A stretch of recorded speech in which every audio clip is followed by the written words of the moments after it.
누가복음 14장 34절에서 35절 말씀 같이 읽습니다. 소금이 좋은 것이나 소금도 만일 그 맛을 잃으면 무엇으로 짜게 하리요? 땅에도 거름에도 쓸데없어 내버리느니라. 들을 귀가 있는 자는 들을지어다 하시니라. 아멘. 누가복음 128번째 시간입니다. 이미지냐 기능이냐입니다. 예전 드라마를 보면은 종종 그런 대사들이 나왔습니다.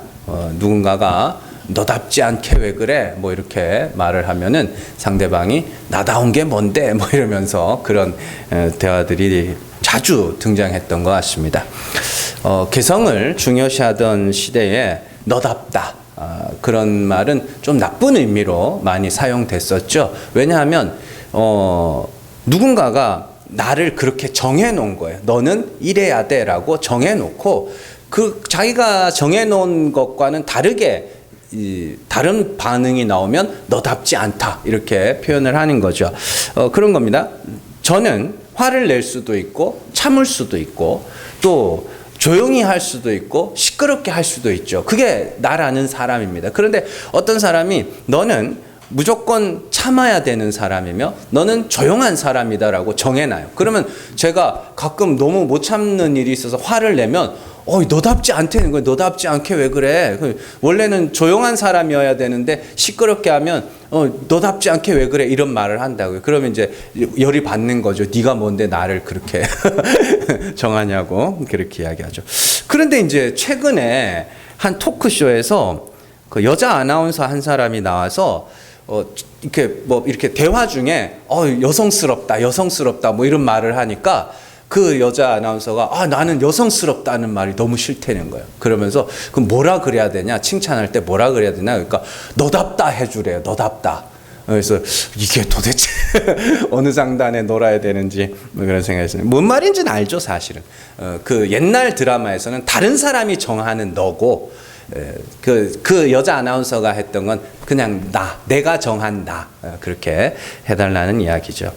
사실 무엇답다 이런 말을 사용하기 위해서는 무엇다운 게 뭔지를 설명을 할 수 있어야 되거든요. 예를 들면 이런 겁니다.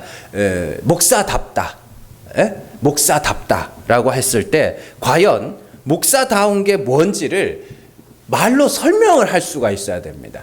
성도답다라고 했을 때 성도다운 것이 무엇인지 정확한 그 설명을 해줄 수가 있어야 되는 것이죠.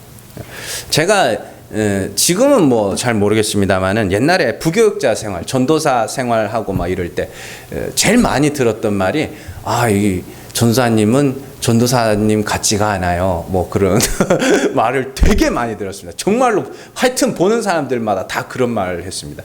목사할 때도 마찬가지였습니다. 부목사 시절에도 목사님은 목사님 같지가 않아요. 그래서 그럼 제가 꼭 물어봐요. 그럼 목사다운 게 뭐냐? 전도사다운 게 뭐냐? 목회자다운 게 뭐냐? 그러면 왜 있잖아요. 뭐 이러고 그냥 끝나요. 그 뭔지를 자세히 설명을 못 하는 거죠. 그래서 뭔지는 알아요. 그냥 온순하고 고분고분하고 그냥 조금 말도 이렇게 좀 부드럽게 하고 대충 그런 거 아니겠습니까? 예.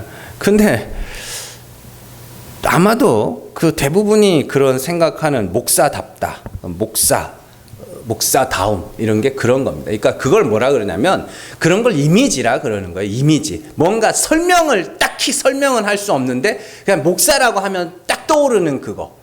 그 이미지. 근데 이제 그에 반해서 저는 행동도 좀 거칠고 지금도 사투리가 많이 남아 있습니다. 많이 남아 있는데 엄청 좋아진 거예요.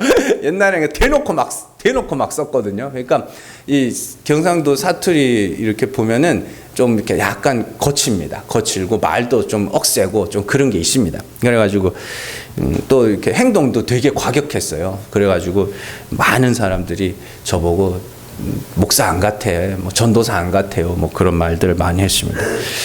참. 그러나 사람들이 생각하는 목사 같은 목사다운 목사가 아니라고 해서 제가 목사가 아닌 것은 아닙니다. 뭔 말인지 아시겠어요? 그 말은요, 목사답다라는 그 이미지가 내가 목사라는 것을 증명해 주는 수단은 아니라는 겁니다. 좀 더 쉬운 예시로 여러분들 의사답다. 그럼 무슨 생각 드세요? 의사. 그럼 뭐 좀 깔끔하고 지적이고 그죠? 조금 이렇게 친절하고 냉정한 요런 이미지가 떠오르죠.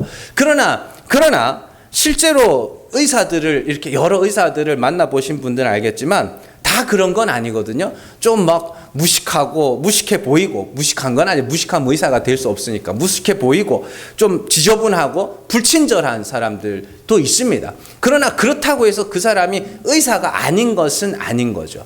왜냐하면 자, 이미지가 그 사람의 직업의 특성을 결정해 주는 게 아니라는 겁니다. 목사는 말씀을 올바르게 전하여서 성도들을 그리스도에게로 인도하는 자이지 목사다운 목사가 아니라는 겁니다. 말이 잘 안 되네. 그것을 아무리 그 기능을 못하면 아무리 목사다운 목사라고 할지라도 그 사람은 목사가 아닌 거예요. 자, 의사는 사람들의 병을 정확하게 진단하고 그에 맞는 처방과 치료를 하는 사람들이죠. 자, 그것을 못하면 아무리 의사다운 의사라 할지라도 그걸 못하면 그 사람은 의사가 아닌 거라고요. 그러니까 이미지가 중요한 게 아니고 기능이 중요한 거란 말입니다. 그러나 지금 시대에 많은 사람들이 이미지를 훨씬 더 중요하게 생각합니다. 직업적 특성은 이미지가 결정하는 것이 아니라 기능이 결정합니다. 목사는 목사의 기능을 할 때 목사이고 의사는 의사의 기능을 할 때 의사인 것이지 이미지를 가꾸느라고 그 기능을 소홀히 한다면 이 사람은 목사도 아니고 의사도 아니에요. 그저 정확하게 설명을 해드리면 이미지라는 것은요, 그 사람을 길들이기 위한 하나의 수단입니다. 목사다워야지. 목사다워야지. 그래서 목사다운 게 뭔데? 그럼 목사가 좀 부드러워야지. 온순해야지. 결국에는 그게 뭐냐면 내가 그 사람에게 그런 목사이길 원하는 거잖아요. 길들이는 거예요. 그게. 의사다워야지. 여러분 가정에서도 일어나지 않습니까? 남편이 아내에게 여자가 여자다워야지. 그래서 여자다운 게 뭐 말 잘 듣고 내 말 잘 듣고 그냥 내가 화내면 앞에서 설설 기고. 근데 그게 뭐예요? 남자가 여자를 길들이는 거예요. 그런 식으로 이미지를 형상화해가지고. 여자도 마찬가지죠. 남자가 뭐 남자다워야지 뭐 그러면서.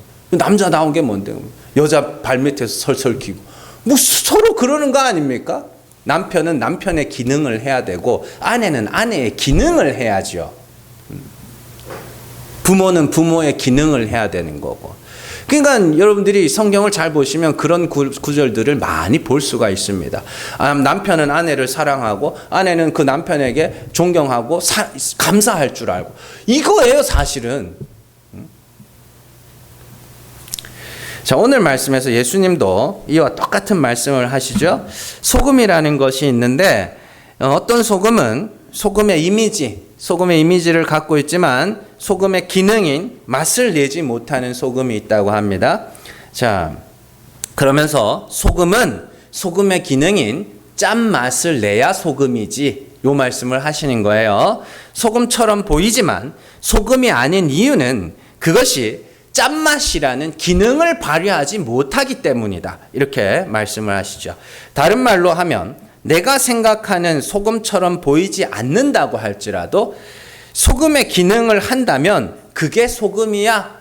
이렇게 설명할 수도 있습니다. 자, 여러분들 소금 그러면 제일 먼저 뭐가 떠오르세요? 사람마다 조금씩 다를 거예요. 저는 소금 그러면 그 꽃소금 있죠? 그거 제일 먼저 떠오릅니다. 꽃소금, 그 하얀 그 꽃소금 있죠? 그리고 뭐 어떤 사람들은 뭐 김장철이 되면 이제 굵은 소금 이러고 떠오르는 분들도 있을 것이고, 염전에서 일하시는 분들이 생각하는 소금은 약간 하얀 소금은 아닐 겁니다. 염전에서 생산되어 나오는 소금은 회색에 가깝습니다. 조금 짙은 색이죠. 그리고 뭐 이렇게 찾아봤더니 자색 죽염도 있대요. 소금인데 히말라야에 사는 사람들은 그쪽은 암염이잖아요. 분홍색 암염 그런 떠올릴 수도 있을 겁니다. 그러니까 어떤 상황과 어떤 지역에 사느냐에 따라서 소금이라는 것이 이미지가 다 다를 수 있죠. 그러나 중요한 것은 소금이 어떤 이미지든 간에 중요한 건 뭐예요? 짠맛을 내야 그게 소금이라는 겁니다. 그러니까 기능이 중요한 거예요. 어떻게 생긴 소금이든지 짠맛을 내지 못하면 소금은 소금이 아닌 게 돼버립니다. 그래서 올바른 기능을 하지 못하는 소금이 얼마나 비참한 최후를 맞이하는지 예수님이 말씀하시죠. 땅에도 거름에도 쓸 수 없어서 그냥 아무짝에도 쓸모없어서 그냥 갖다 버려야 되는, 그거 뭐 갖다 버리는 것도 일이죠. 그렇게 되면. 잘 기억을 하세요. 이미지가 중요한 게 아니라 기능이 중요합니다. 여러분들은 이미지에 많이 속고 사셔요.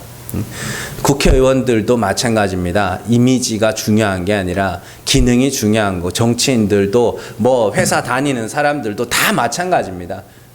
다 기능이 중요한 거지 이미지가 중요한 게 아니라고요. 자, 그렇다면 오늘 예수님이 말씀하신 소금과 그 짠맛이라는 게 도대체 구체적으로 뭘 설명하는가? 성경을 통해서 한번 살펴보도록 하겠습니다. 성경에 보면은 소금을 크게 세 가지 기능으로 사용을 합니다. 소금을. 그 첫 번째 기능이 뭐냐면 소금은 영원한 것을 상징합니다. 영원한 것. 특별히 소금을 언약을 설명할 때, 영원한 언약을 설명할 때 소금 언약 이렇게 붙여서 사용하는 경우가 있죠. 민수기 18장 19절 말씀 같이 읽습니다. 이스라엘 자손이 여호와께 거제로 드리는 모든 성물은 내가 영구한 몫의 음식으로 너와 내 자녀에게 주노니 이는 여호와 앞에 너와 내 후손에게 영원한 소금 언약이니라. 역대하 13장 5절 말씀 같이 읽습니다. 이스라엘 하나님 여호와께서 소금 언약으로 이스라엘 나라를 영원히 다윗과 그의 자손에게 주신 것을 너희가 알 것 아니냐. 아멘. 민수기에서도 역대하에서도 영원한 소금 언약, 그리고 소금 언약으로 이스라엘 나라를 영원히 다윗과 그의 자손에게 주는. 그러니까 소금 그러면 영원한 거예요. 그러니까 소금을 가만히 놔두면 영원히 그렇게 있어요. 영원히. 녹더라도 다시 굳고 그렇게 그대로 있습니다. 그러니까 이 소금의 이러한 영원성, 그 특성을 사용해서 언약을 설명할 때, 영원한 언약을 설명할 때 소금을 많이 사용하죠. 그러나 이 영원성은 오늘 말씀에서는 조금 제쳐놓으셔도 됩니다. 중요한 건 두 번째, 세 번째 기능이거든요. 자, 두 번째 소금의 기능이 뭐냐면 하나님의 심판을 상징하는 도구입니다. 소금이. 하나님의 심판의 현장, 하나님의 징계의 현장에서 자주 소금의 이야기가 등장하는 것을 볼 수 있습니다. 가장 대표적으로 여러분들이 기억나는 것 중에 하나가 소돔과 고모라가 멸망할 때에 롯의 아내가 탈출하다가 뒤를 돌아봐서 소금 기둥이 되어버리죠. 그게 이제 심판의 현장에서 소금이 등장하는 내용인데, 그 외에도 굉장히 성경 여러 곳에서 하나님의 심판을 상징할 때 소금의 이야기가 꽤나 많이 나옵니다. 신명기 29장 22절에서 23절 말씀 같이 읽습니다. 너희 뒤에 일어나는 너희의 자손과 멀리서 오는 객이 그 땅의 재앙과 여호와께서 그 땅에 유행시키시는 질병을 보며 그 온 땅이 유황이 되며 소금이 되며 또 불에 타서 심지도 못하며 결실함도 없으며 거기에는 아무 풀도 나지 아니함이 옛적에 여호와께서 진노와 격분으로 멸하신 소돔과 고모라와 아드마와 스보임의 무너짐과 같음을 보고 물을 것이요. 아멘. 땅이 뭐가 된다 그래요? 소금이 된다 그래요. 땅이 소금이 되면 그 땅은 황폐하여서 아무것도 자라지 못합니다. 그래서 옛날에 저는 국민학교 다녔잖아요. 그래서 국민학교 때 학교에서요, 수시로 소금 가져오라 그랬어요. 학년마다. 그래서 소금 가져오면은 그걸 운동장에다 막 뿌렸어요. 왜 뿌리냐? 첫 번째 이유가 먼지 안 나게 하려고. 더우면은 소금이 이렇게 싹 녹으면서 먼지가 잡힌다 그러고 풀 안 자라게 하려고 그렇게 소금을 많이 쳤었습니다. 그러니까 그런 것과 같죠. 하나님의 심판이 떨어지면 그 땅이 소금이 되고 황폐하게 되고 아무것도 자라지 못하는 땅이 되어버린다. 그리고 그 대표로 뭐가 나와요? 소돔과 고모라가 거기 나오죠.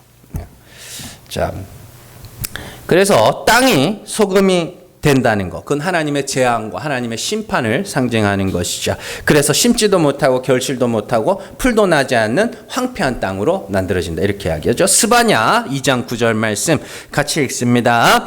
그러므로 만군의 여호와 이스라엘의 하나님이 말하노라. 내가 나의 삶을 두고 맹세하노니 장차 모압은 소돔 같으며 암몬 자손은 고모라 같을 것이라. 찔레가 나며 소금구덩이가 되어 영원히 황폐하리니 내 백성의 남은 자들이 그들을 노력하며 나의 남은 백성이 그것을 기업으로 얻을 것이라. 아멘. 모압과 암몬에 임할 하나님의 심판을 설명할 때도 모압과 암몬이 뭐가 돼요? 소금구덩이가 되고, 거기도 뭐가 나와요? 소돔과 고모라의 이야기가 나오죠. 하나님의 심판을 상징하는 겁니다. 그렇게 소금이 하나님의 심판을 상징하는 도구. 그리고 예수님도 소금을, 지옥을 설명할 때 소금을 들어서 설명하신 적이 있습니다. 마가복음 9장 47절에서 49절 말씀 같이 읽습니다. 만일 내 눈이 너를 범죄하게 하거든 빼버리라. 한 눈으로 하나님의 나라에 들어가는 것이 두 눈을 가지고 지옥에 던져지는 것보다 나으니라. 거기에서는 구더기도 죽지 않고 불도 꺼지지 아니하느니라. 사람마다 불로써 소금 치듯함을 받으리라. 아멘. 지옥을 설명하시면서 구더기도 죽지 않고 불도 꺼지지 않는다 하시면서 거기는 불로 소금 치듯함을 받을 것이라, 이렇게 이야기를 하시죠. 이처럼 성경에서 소금은 황폐하게 하는 하나님의 심판, 영원한 형벌을 상징하는 도구로 많이 사용됩니다. 그리고 세 번째 기능이 있는데, 성경에서 소금은 깨끗하게 하는 도구로 사용이 됩니다. 정결하게 하고 거룩하게 하는 도구. 이게 좀 의아할 수가 있죠.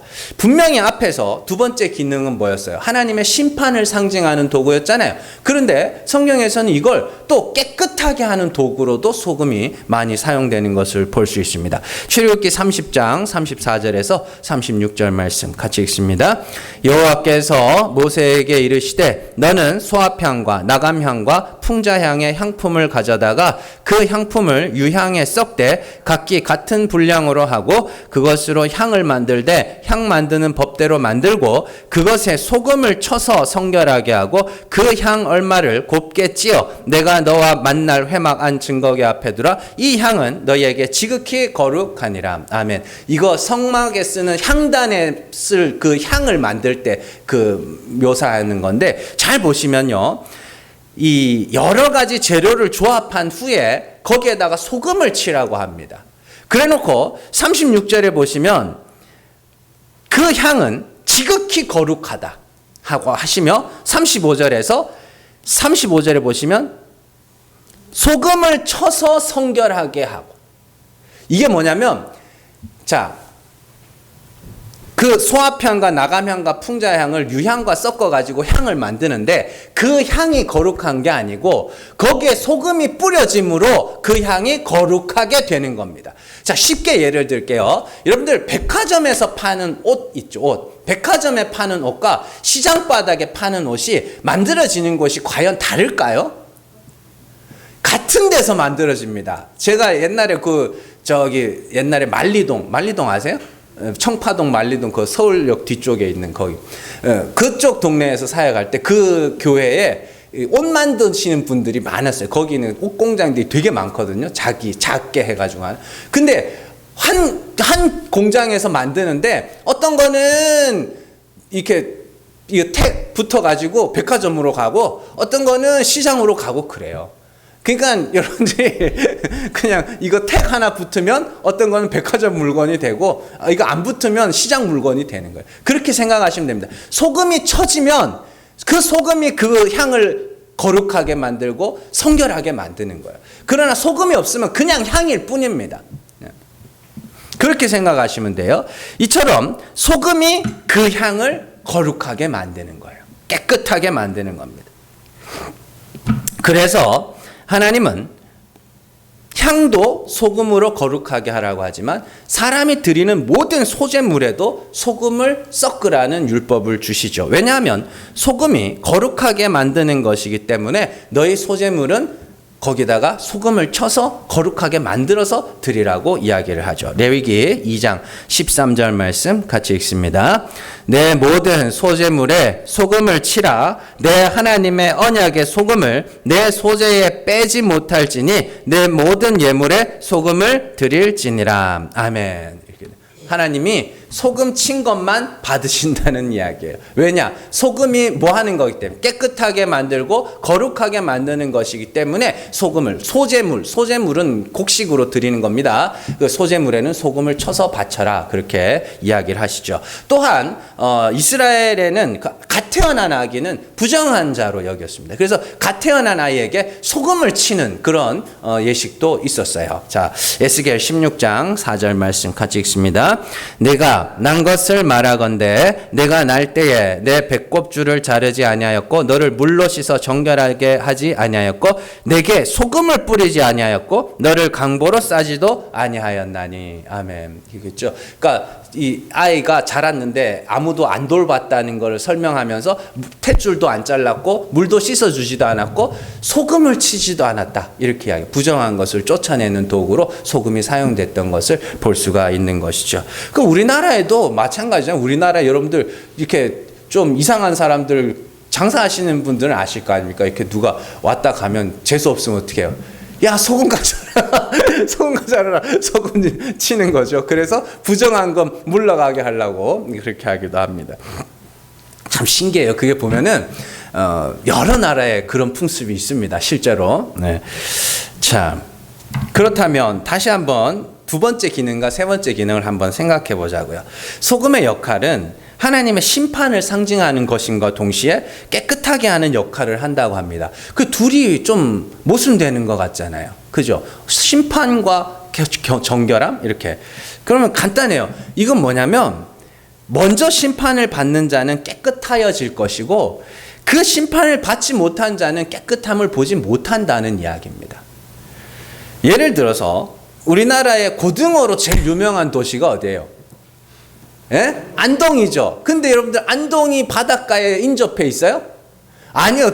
경상북도 그 위에 그 내륙에 있습니다. 바다하고는 상관없는 거예요. 왜 거기 있어요? 왜 그 고등어가 유명해요? 그 동해 앞바다에서 고등어를 잡아서 올리면 이걸 짊어지고 한양으로 가야 되거든요. 가는 중에 이게 상해요. 그래서 안동쯤 도착해가지고 거기서 이렇게 해가지고 거기다 소금을 친다고요. 그래서 서울로 옮기기 위해서 가는 겁니다. 그거 안 하면은 어떻게 돼요? 가다 다 썩어요. 다 상해요. 다 상해. 그래서 안동이 유명한 거거든요. 마찬가지입니다. 고등어가 뭐 받는 거예요? 안동에서 뭐 하는 거예요? 심판을 받는 겁니다. 소금으로 심판을 받으면 어때요? 한양까지 가는 거고 거기서 심판을 안 받으면 어떻게 해요? 가다가 다 썩어서 버려지는 겁니다.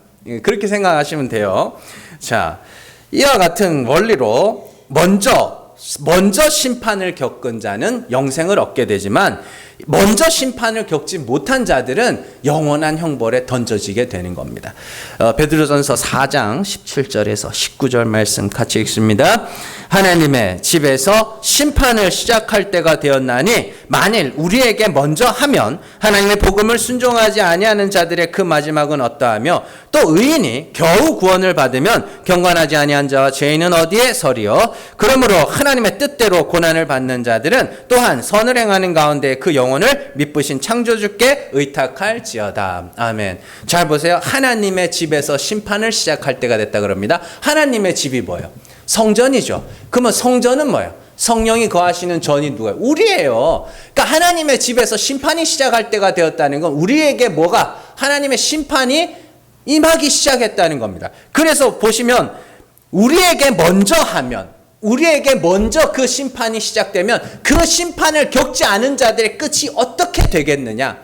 그리고 뒤에 그 19절 그러므로 하나님의 뜻대로 고난을 받는 자들은 선을 행하는 가운데 그 영혼을 미쁘신 창조주께 의탁할지어다. 그러니까 성도는 이 땅에서 먼저 고난을 받고 먼저 심판을 받는 자입니다. 그 심판이 없으면 어떻게 되는 거예요? 그건 부정한 거예요. 영원한 형벌에 던져지게 되는 것이죠.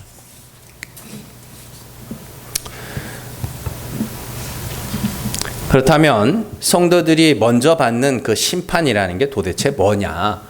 그걸 알아보도록 할게요. 로마서 8장 17절에서 18절 말씀 같이 읽습니다.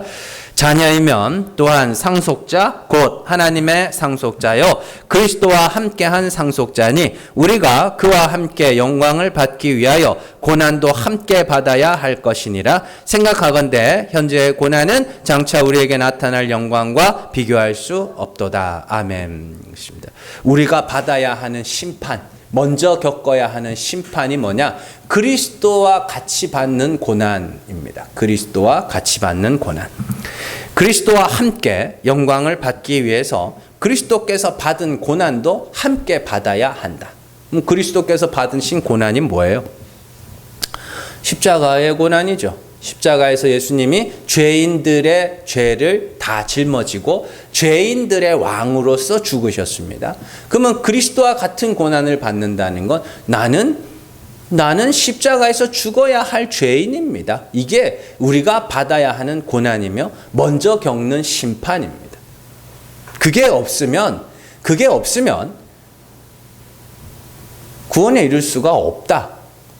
그 말입니다.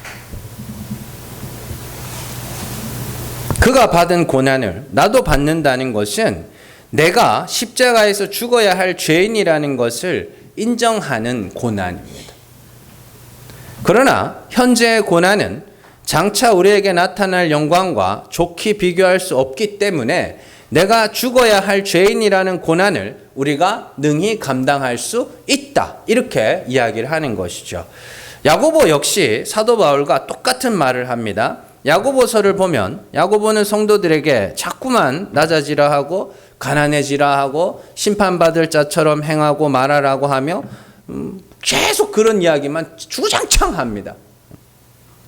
울라고 하고 슬퍼하고 애통하라고 합니다. 그러면서 그것이 하나님을 가까이 하는 거라고 이야기를 하죠. 야고보서 4장 9절에서 10절 말씀 같이 읽습니다. 하나님을 가까이 하라. 그리하면 너희를 가까이 하시리라. 죄인들아 손을 깨끗이 하라. 두 마음을 품은 자들아 마음을 성결하게 하라. 슬퍼하며 애통하며 울지어다. 너희 웃음을 애통으로 너희 즐거움을 근심으로 바꿀지어다. 주 앞에서 낮추라. 그리하면 주께서 너희를 높이시리라. 아멘. 하나님을 가까이 해라. 하나님을 가까이 하는 게 뭔지를 뒤에 쭉 설명하는 거예요. 손을 깨끗이 하고 마음을 성결하게 하고, 마음이 성결하다는 건 하나님께로만 우리의 마음이 가 있는 거예요. 성결하지 않는 두 마음은 네 개의 마음이 있는 걸 말하는 거예요. 그러면서 슬퍼하며 애통하며 울어라. 너희 웃음을 애통으로 너희 즐거움을 근심으로 바꿔라. 주 앞에서 낮춰라. 그러면 주께서 너희를 높이실 것이다. 이렇게 이야기하죠. 이와 같이 성도들은 이 땅에서 소금이 뿌려져서 먼저 심판을 겪는 자들입니다. 그게 예수님이 너희는 세상의 소금이야 라고 말씀하신 거에 그 내용이에요. 그 말 한마디에 이게 다 포함되어 있습니다. 그럼 이게 그냥 제 이야기냐? 그렇지 않습니다. 그렇지 않아요.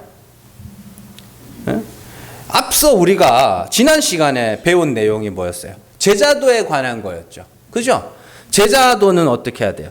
예수님께서 망대의 비유와 전쟁을 준비하는 왕의 비유를 통해서 어설프게 시작할 거면, 어설프게 쫓을 거면 애초에 쫓지도 말아라. 그 말씀을 하시면서 내 제자가 되려면 각오를 해야 돼요. 어떤 각오를 해요? 자기 목숨을 미워해야 되는 각오를 해야 되고, 가족을 미워해야 되는 각오를 해야 되고, 또 뭐예요? 자기 모든 소유를 버려야 할 각오를 해야 되고, 자기 십자가를 지고 나를 따라와야 된다고 그렇게 말씀을 하셨습니다.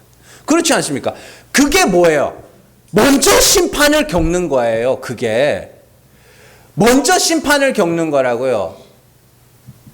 내가 죄인 중에 괴수이며 내게는 어떠한 의도 없고 그냥 나는 십자가에서 죽어야 될 죄인이라는 그걸 인정하는 게 먼저 겪는 심판이라고요. 그러면서 제자라고 너희가 나를 따라온다고 소금이라는 모양은 갖추고 있지만 그 제자도 그걸 행하지 않는다면 너희는 짠맛이 없는 거야. 그 말씀을 하시는 거예요. 어설프게 할 거면 하지 마. 흉내만 낼 거면 하지 마. 교회만 다닐 거면 하지 마. 그 말이에요. 믿으려면 이왕에 믿을 거면 제대로 해라.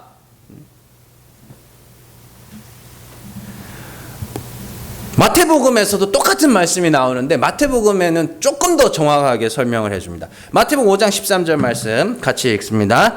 너희는 세상의 소금이니 소금이 만일 그 맛을 잃으면 무엇으로 짜게 하리요? 후에는 아무 쓸데없어 다만 밖에 버려져 사람에게 밟힐 뿐이니라. 아멘. 마태복음 5장 13절이에요. 마태복음 5장부터 7장까지는 산상수훈, 여러분들이 잘 아시죠? 그리고 산상수훈의 처음에 뭘로 시작해요?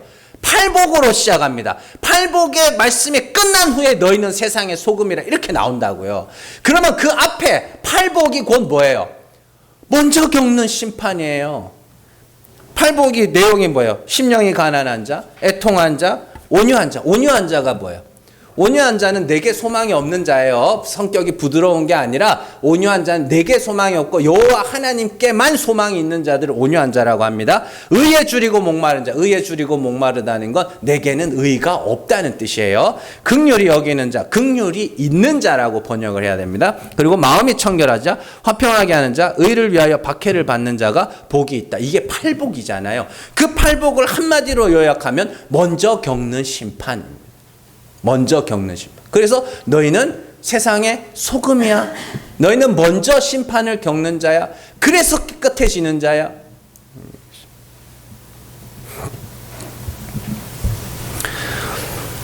성도는 지금껏 살펴본 바와 같이 이 땅에서 먼저 심판을 받는 사람들입니다. 먼저 받는 심판. 먼저 받는 심판이라고 해서 집안이 망하고 병이 나고 뭐 하는 일마다 안 되는 그런 종류의 심판이 아닙니다. 내가 죽을 죄를 지은 죄인임을 알게 되는 심판입니다. 나 자신에게 실망하는 심판이며 자기를 미워하게 되는 심판입니다. 그래서 오직 예수만 의지하게 되는 그런 심판이죠. 이렇게 생각하시면 됩니다. 아까 전에 하나님께서 소금에 대한 심판을 설명하실 때 그런 말씀을 하시죠. 그 소돔과 고모라 이야기를 하면서 소금이 뿌려지면 땅이 황폐하게 되어서 심지도 못하고 거두지도 못하고 아무것도 자라지 못하게 하는 그런 거예요. 소금이 뿌려지면 그렇게 됩니다. 다 황폐하게 되죠. 그러나 그 황폐한 땅에서 자라게 하시는 분이 누구야? 하나님이죠. 그러면 분명히 소금 뿌려진 땅에서 황폐하게 되어 아무것도 자랄 수 없는 땅인데 거기서 뭔가가 자라기 시작한다면 누가 자라게 하신 거예요? 하나님이 자라게 하신 거죠. 그렇게 생각하시면 됩니다. 우리는 소금이 쳐져서 정말 다 황폐하게 된 땅과 같은 존재들입니다. 아무것도 열매 맺을 수 없고 어떤 것도 자랄 수 없는 그런 상태의 인간이 되는 것이 우리가 먼저 겪는 심판입니다. 그런데 그런 우리를 하나님께서 뭐 하시는 거예요? 의롭다 하시고 거룩하다 하심으로 말미암아 이야 이런 내가 소금이 뿌려져서 황폐하게 된 내가 구원받은 것이 뭐야? 하나님의 은혜로구나. 이걸 하게 하는 것이 하나님의 구원의 역사이고 그게 먼저 소금 심판을 받은 자들의 고백이라는 이야기입니다. 그러니까 여러분들이 심판을 겪고 이 땅에서 소금이 던져지면 무슨 생각을 해야 되냐면 아 나는 구원에 이를 수가 없는 자구나. 내 힘으로는 구원에 이를 수가 없고 요만큼도 구원의 보탬이 될 수가 없는 자구나. 그 자리로 황폐한 자리로 던져지는 것이 소금의 삶이라고요. 그런데 재밌는 것은 내가 죽어야 할 죄인이며 하나님의 긍휼하심이 아니면 구원에 이를 수 없는 자라는 것을 아는 사람에게서 한 가지 아주 중요한 열매가 맺히는데 사람과 화목하게 되는 열매가 맺히게 됩니다. 마가복음 9장 50절 말씀 같이 읽습니다. 소금은 좋은 것이로되 만일 소금이 그 맛을 잃으면 무엇으로 이를 짜게 하리요? 너희 속에 소금을 두고 서로 화목하라 하시니라. 아멘. 여러분들 싸움이 왜 나요? 싸움하는 사람들 아유 저 못난 것들 싸운다고 그러는데 틀린 말입니다. 싸움은 잘나서 싸우는 거예요. 그렇잖아요. 여러분들 집안에서 부부 싸움 뭐 심심하면 이렇게 한 번씩 괜히 할 일 없고 한 번씩 싸우고 그러시잖아요. 그러면은 잘 한번 생각해 보세요. 그게 진짜로 못나서 싸우는 건지 잘나서 싸우는 건지 다 내가 옳고 내가 잘났고 그래서 싸우는 거 아닙니까? 근데 그 중에 누가 아이고 내가 괜히 미안하고 잘못한 게 자꾸 생각나고 그러면 어때요? 화목하게 됩니다. 미안해하게 되고 용서를 구하게 되고 그리고 또 상대방도 마찬가지입니다. 또 상대방도 그 사람에게 소금이 있으면 어떻게 돼요? 내가 뭐라고 내가 뭐라고 이렇게 되냐. 용서를 구할 줄도 알고 용서를 베풀 줄도 알고 그렇게 화목이 일어나는 것이죠. 그래서 교회 안에서는 여러분들이 교회 안에서 다투고 싸우는 건 정상이 아닙니다. 여러분들이 어떤 명분을 갖고 어떤 이유 때문에 싸우든지 그건 정상이 아니라고요. 정상이 아니라고요. 특히 성도가 싸우는 건 정상이 아닙니다. 가정에서야 뭐 한쪽은 소금이 뿌려졌는데 한쪽은 안 쳐지면 어쩔 수 없는 거잖아요. 근데 교회에서는 정상이 아니라고요. 아무리 그럴듯한 명분을 내세우고 아무리 이해가 가능한 이유 때문에 싸운다고 할지라도 싸운다는 것 자체가 성도에게는 교회 안에서의 싸움은 정상이 아닙니다. 왜요? 전부 다 여러분들이 소금이 쳐졌다며요. 그래서 황폐하게 돼서 하나님이 잘하게 하시지 않으면 나는 어떤 것도 잘할 수 없는 자라며. 근데 뭘 그렇게 잘났냐고. 그렇지 않습니까? 교회 안의 화목은 그렇게 일어나는 거예요. 다른 사람을 바꾸고 다른 사람을 변화시키고 다른 사람들을 내 뜻대로 막 조정해가지고 그 사람을 그 자리에서 끌어내리고 다른 사람을 쳐내고 그래가지고 교회가 화목해지는 게 아니고 내가 내 자신의 부족함과 연약함을 깨달아 갈 때 자연스럽게 일어나는 것이 그 속에 소금을 둔 자들에게서 맺히는 화목입니다. 그러한 화목이 우리 교회 가운데서 또 여러분들의 가정 가운데서 정말 꼭 한 번은 경험해 보시기를 주님의 이름으로 축원합니다. 그래서 성령이 맺으시는 열매 중에 사랑과 희락과 그다음 뭐예요? 화평이죠. 그 화평이라는 것이 화목한 상태를 화평이라고 합니다. 원수였던 관계가 화목하게 되면 그걸 화평이라고 하거든요. 성령이 우리 안에서 역사할 때 왜 화평이라는 열매가 맺히게 되는지를 잘 생각해 보세요. 성령이 우리 안에 역사하시면 나를 미워하게 만들고 죽여가고 내 부끄러움을 드러내고 그로 말미암아서 다른 사람들에게 용서를 구하기도 하고 용서를 베풀 수도 있게 되고 이해하게 되고 그렇게 해서 화목이 일어나게 되는 겁니다. 여러분들 성령의 역사하심 아래 소금으로 말미암아 화목하게 되고 정말로 가정에서도 이 교회에서도 천국을 경험할 수 있는 그러한 아름다운 짜디짠 소금과 같은 성도가 되시기를 주님의 이름으로 축원합니다. 기도하겠습니다.